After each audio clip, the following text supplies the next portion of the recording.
Okay, Assalamualaikum. Elok kan? Tapi dia tak ada dah.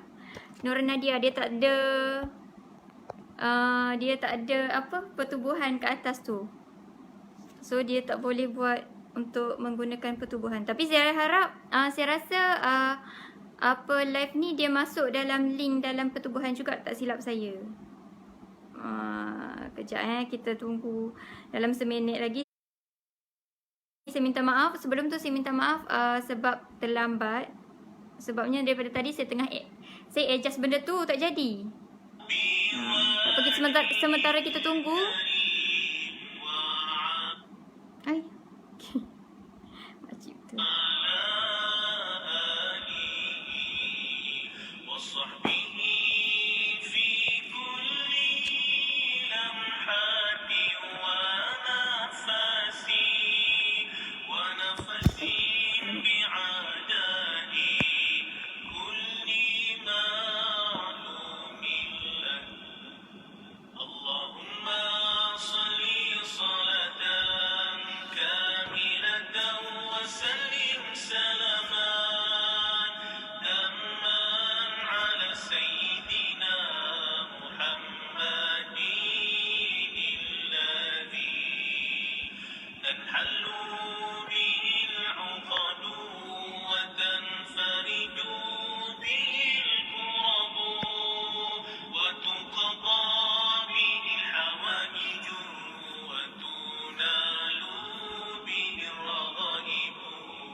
Okay, bismillahirrahmanirrahim. Assalamualaikum warahmatullahi wabarakatuh.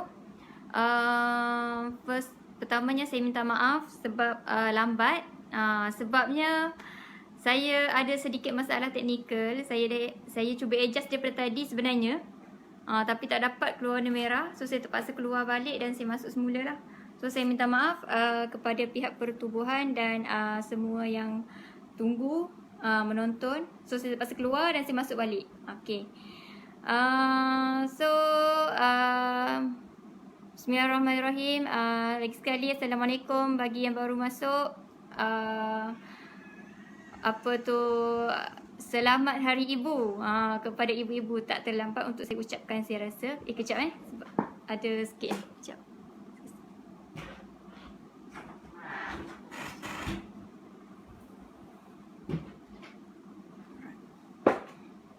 Okay, Saya rasa bismillahirrahmanirrahim. Sekali bismillah berapa kali dah.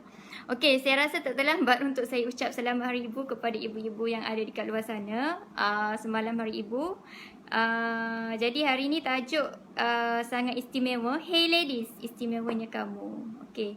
Jadi siapa yang menonton boleh share apa tu di wall masing-masing, at least kita boleh bersama-sama berkongsi ilmu yang mana ada lah.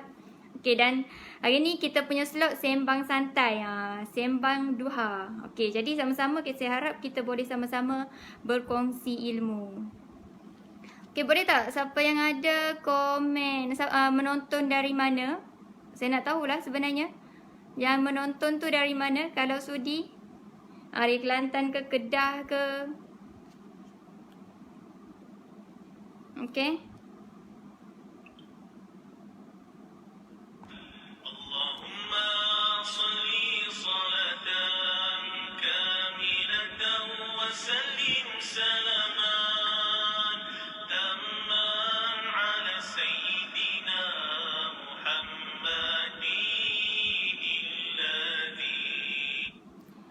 Alright, alhamdulillahirrabbilalamin. Wassalatu wassalamu ala ashrafil anbiya'i wal mursalin wa ala alihi wa sahbihi ajma'in. Rabbi shrah li sadri wa yassir li amri wahlul 'uqdatam min lisani yafqahu qawli. Okey, sebelum saya start perkongsian kita hari ni, okey, suka saya mengatakan bahawa hari ni kita punya slot ditaja oleh Pertubuhan Insan Sayang Kebajikan Malaysia, yang mana Pertis Malaysia ni merupakan satu badan NGO yang bernaung di bawah Tan Sri Datuk Seri Musa Hassan, merupakan bekas Ketua Polis Negara, yang mana Pertubuhan Insan Sayang Kebajikan ni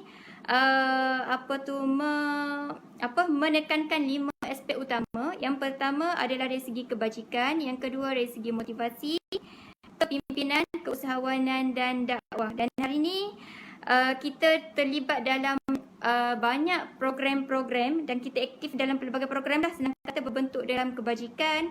Antaranya kita ada program dengan anak yatim, asnaf, orang miskin ataupun bersama dengan OKU. Dan sekarang kita menjalankan tabung COVID-19 untuk melancarkan, membantu memberi barangan keperluan asas kepada mereka yang memerlukan. Dan hari ini kita bulan puasa, bulan Ramadan, kita melancarkan tabung infak Ramadan. Dan kita punya penaja bagi slot kita hari ini adalah dikuasakan oleh Awesome, iaitu aplikasi ulang kaji nombor 1 di Malaysia. Okey. Jadi so Ramlan Muhammad, Assalamualaikum Ustazah, semoga sentiasa sihat, amin. Alhamdulillah, Waalaikumsalam. Alright. Jadi kita teruskan. Hari ini saya punya tajuk saya untuk kita sama-sama berkongsi adalah tajuk Hey ladies, istimewanya kamu. Walaupun lelaki tengok tak apa, dah ada masalah sebab isteri kita perempuan, betul tak? Bukan isteri kita lelaki. Okey. Jadi sebelum tu, okay, alhamdulillah lah sebab hari ni kita dapat lagi berpuasa. Dah setengah bulan dah. Dah berpuasa dah setengah bulan. Dan alhamdulillah kita masih lagi diberi kekuatan untuk berpuasa lah hari ni kan. Alright, sekejap boleh bagi masa untuk saya buka sekejap. Okay. Alright, jadi hari ni kita punya tajuk kita ambil ladies, istimewanya kamu. Istimewanya kamu, perempuan ni istimewa. Kenapa kita ambil hari tu cerita ni? Sebelum saya nak pergi ke lebih dalam, saya nak cerita ataupun kita nak berkongsi tentang maksud ladies. Ladies tu boleh tak? Allah. Okey, ladies tu adalah, senang kata ladies wanita ataupun perempuan lah kan. Okey, tapi dalam bahasa Arab, ladies ataupun wanita ni kita panggil dengan mar'ah. Okey, berasal daripada perkataan muru'ah. Okey, dia ada dua maksud kat sini. Mar'ah ataupun berasal daripada perkataan muru'ah ni ada dua maksud kat sini. Okey, maksud yang pertama adalah sesuatu ataupun seseorang yang suka dengan keindahan. Sesuatu ataupun seseorang yang suka dengan keindahan. Okey. So kalau kita tengok orang perempuan kalau nak keluar, mesti nak pakai seragam lah ataupun iron tudung. Biasanya orang perempuan ni iron tudung tak boleh kalau dia letak tudung tu atas katil ke atas kerusi, kita boleh duduk tempat tu. Sebab apa? Dia suka akan keindahan ataupun kecantikan. Ataupun contoh kalau yang dekat luar, suami ke kan, ataupun yalah suami kita ke ataupun housemate ke macam mana ke, nak keluar, okey, malam ni ada majlis, cantik pakai baju merah ke baju warna biru, macam tu kan. So cantik merah ke biru, kita pun cakap okey, merah kot. Biru lagi cantik, betul tak? Perempuan memang macam tu. Okey, walaupun dia dah ada jawapan tu pun, walaupun kita kata nak warna merah lawa, dia mesti pakai warna biru, keluar dia tengok warna kuning pula kan. Okey, itulah perempuan. Okey, complicated tapi tak rasa complicated sangat. Okey, perkataan maksud yang kedua, muruah ni adalah seperti mir'ah. Mar'ah, perempuan seperti mir'ah. Orang Arab kata al-mar'atu kal mir'ah. Al-mar'ah kal mir'ah. Mir'ah tu bermaksud cermin. Okey, kalau kita tahu sifat cermin ni adalah sifat satu benda yang mempunyai nilai sensitivity yang sangat tinggi. Betul tak? Cermin ni, contohlah kita tengok cermin, jerawat yang kecil tu pun orang tak nampak dekat luar, tapi kita tengok cermin, jerawat yang kecil tu kita nampak sebab dia mempunyai nilai sensitivity yang tinggi. Jadi mar'ah kan mir'ah, perempuan macam cermin. Sebab itulah kalau kita tengok cermin, contoh cermin tu, kita pecahkan cermin. Contoh kita pecahkan cermin, boleh tak kita nak cantumkan balik cermin tu? Okey, boleh. Kan? Boleh boleh, tapi dia takkan sama pantulan gambar ataupun pantulan kita lepas dicantumkan. Sama juga dengan perempuan, bahawasanya bila disakiti hatinya, dia boleh memaafkan tapi tak senang untuk melupakan. Betul tak? Biasanya contohlah kalau perempuan ni kesalahan yang silap kecil je pun, tapi dalam kita buat tu dalam 5-6 tahun lalu, tapi benda tu berulang lagi sekali, kita akan jangan pelik lah kalau perempuan tu boleh dia akan ungkit balik benda tu. Sebab al-mar'ah kal-mir'ah, macam perempuan dia sensitivity dia sangat-sangat tinggi. Okey, dia boleh memaafkan tapi susah melupakan. Macam cermin lah, bila dia dah pecah, nak pantul balik dia tak akan sama dengan pantulan yang pertama cermin kita ada tu kan. Okey, tu maksud al-mar'ah. Okey, sampai tahap perempuan ni dia di specialnya wanita ni, okey, sampai tahap dia diangkat dalam Al-Quran, ada surah An-Nisa. Sama juga Al-Quran, ladies ataupun wanita ni dalam bahasa Arab juga kita boleh panggil sebagai An-Nisa, iaitu kita tahulah An-Nisa ni merupakan surah keempat dalam Al-Quran. Dan An-Nisa ni, apa maksud An-Nisa? Dia kata merupakan sifat yang mudah tersentuh, kemudian mudah mencurahkan apa yang dirasakan. Maksudnya kat sini, dia mudah tersentuh dan senang nak meluahkan apa yang dia rasa. Saya rasa ni semua kan. Ataupun contoh, dia senang kata dia suka bercerita. Perempuan macam tu lah kan. Sebab tu dalam surah An-Nisa juga, tak silap saya ayat ke 35, 34, lebih kurang macam tu. Sampai tahap Allah cakap kat wanita ni, jagalah maruah diri dan keluarga kan. Jagalah suami. Kadang-kadang kita duduk sembang saja, itulah suami aku tercakap. Sebab tu sifat wanita ni, dia mudah tersentuh dan mudah mencurahkan apa yang dia rasa. Okey, senang kata dia senang cerita apa benda je, duduk saja pun benda kecil je, tapi boleh benda tu jadikan isu membawang contoh. Sebab dia suka meluahkan apa yang dia cakap. Tak sama dengan lelaki macam relax kan. Okey, alright. Okey, dan maruah wanita, saya nak cerita lah. Sebelum kita pergi lebih lanjut, kita nak cerita sikit tentang maruah wanita ni pada zaman jahiliah. Sekarang ni bukan zaman jahiliah kan, tapi pada zaman jahiliah, zaman Nabi, sebelum kedatangan Nabi, sebelum Nabi Muhammad SAW diangkat sebagai Rasul, merupakan zaman jahiliah lah. Masa tu, nak tahu apa tu kan, untuk pengetahuan anda, pada masa zaman jahiliah tu, perempuan sangat hina. sangat hina. Sebab apa? Sebab bila lahir je bayi akan terus dibunuh. Sebab bagi keluarga yang melahirkan anak perempuan, bagi mereka adalah satu benda yang membawa kepada yang sangat besar. Sampai tahap dalam Al-Quran Allah tak silap saya dalam surah serupa surah apa, tapi dalam Al-Quran Allah rakam bahawasanya bila lahir je baby perempuan, kuat kafir Quraisy ni akan terus dia rasa macam merah pada muka dia dan rasa malu yang sangat yang tersangat malu disebabkan disebabkan melahirkan baby perempuan. Dia ada dua pilihan, sama ada dia nak bunuh baby tu ataupun dia nak teruskan baby tu hidup tapi dalam keadaan yang sangat malu sampai tahap tak nak keluar rumah, tak nak bagi jumpa dengan orang. Sebab nak cakapnya dia jumpa orang dia melahirkan baby perempuan. Okey, jadi bayi perempuan dibunuh pada zaman dulu. Maksudnya perempuan pada zaman dahulu ni dilahirkan untuk melahirkan sahaja. Okey.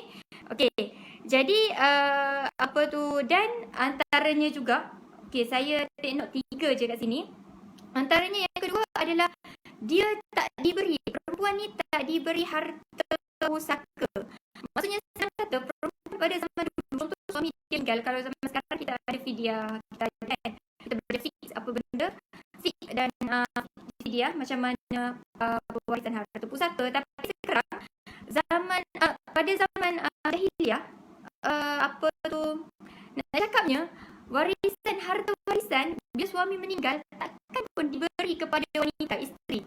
Dan paling teruk adalah jika suami seseorang wanita tu meninggal pada zaman tu, isteri dia boleh diwarisi kepada siapa-siapa. Maksudnya contohlah si A ni kahwin dengan si B, si D meninggal, B pun mewariskan isteri aku ni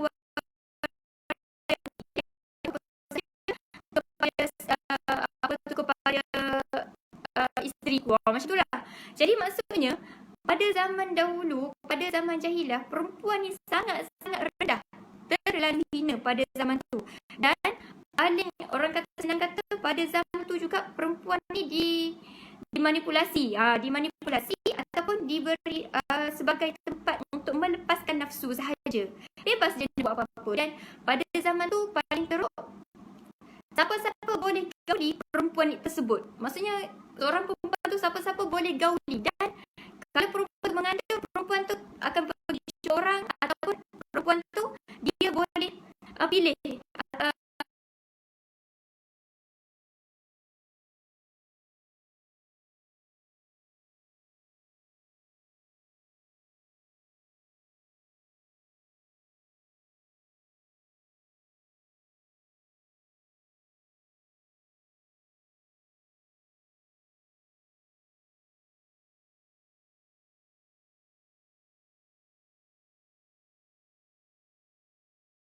okey, minta maaf.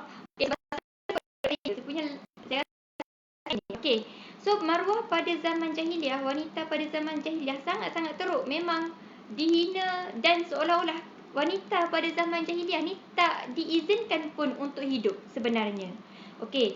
Jadi alhamdulillah setelah datangnya Islam, sebab itulah bila datangnya Islam, Nabi membawa satu khabar bahawasanya perempuan ni diangkat. Kalau kita tengok dalam hadis ataupun dalam ayat Quran, banyak cerita tentang perempuan. Sampai tahap ada pun surah An-Nisa, surah tentang perempuan, berkisahkan tentang hukum hakam ataupun hal ehwal yang berkenaan dengan perempuan. Okey. Jadi yang bestnya bila pada zaman jahiliah, bila zaman Islam datang, wanita ni dimuliakan sampai tahap Nabi cakap apa dia? Dia kata ad-dunya mata'un wa khairu mata'id dunya mar'atus salihah. Maksudnya dia kata dunia ni adalah perhiasan. Semua yang ada dekat dunia ni adalah perhiasan, dan sebaik-baik perhiasan adalah wanita solehah. Okey, tu adalah hadis riwayat Muslim lah. Okey, macam mana wanita solehah ni? Kalau kita tengok wanita solehah ni, dia senang kata dia taat kepada Allah, dia taat kepada suami, dia jaga maruah diri dia, dia menjauhi zina, dia taat kepada suami dan dia taat kepada Allah. Okey, so yang tu. Alright, yang kedua adalah setelah datangnya Islam, okey. Wanita ni, apa yang specialnya wanita ni adalah dia boleh masuk syurga mana-mana pintu yang dia nak. Kalau dia ikut dengan 4 benda ni. 4 benda ni. Okey, Nabi kata, dia kata apa benda? Apa tu, Nabi Muhammad SAW dia kata, jika seseorang wanita menunaikan solat 5 waktu, okey, solat 5 waktu, puasa di bulan Ramadan, menjaga kemaluannya, iaitu senang kata menjaga diri daripada zina lah. Okey, dan mentaati suaminya, nescaya dikatakan padanya, Allah akan kata dekat dia bahawasanya masuklah ke dalam syurga dari pintu mana pun yang kau suka, kau mahu. Maksudnya, specialnya perempuan ni, bila dia buat 4 benda tu je, dia boleh masuk syurga pintu mana yang dia nak. Yang tu yang Nabi cakap. Okey, tu adalah hadis riwayat Ahmad. Okey, jadi dia boleh masuk syurga di mana, pintu mana pun yang dia nak masuk.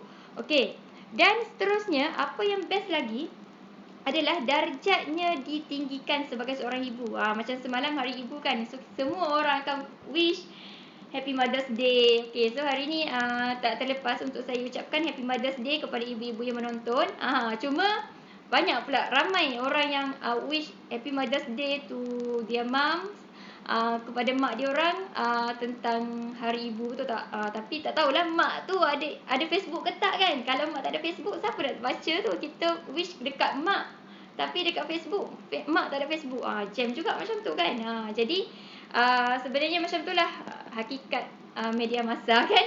Selalu jadi bahan untuk kalau bahasa kasarnya bahan untuk berpura-pura kan.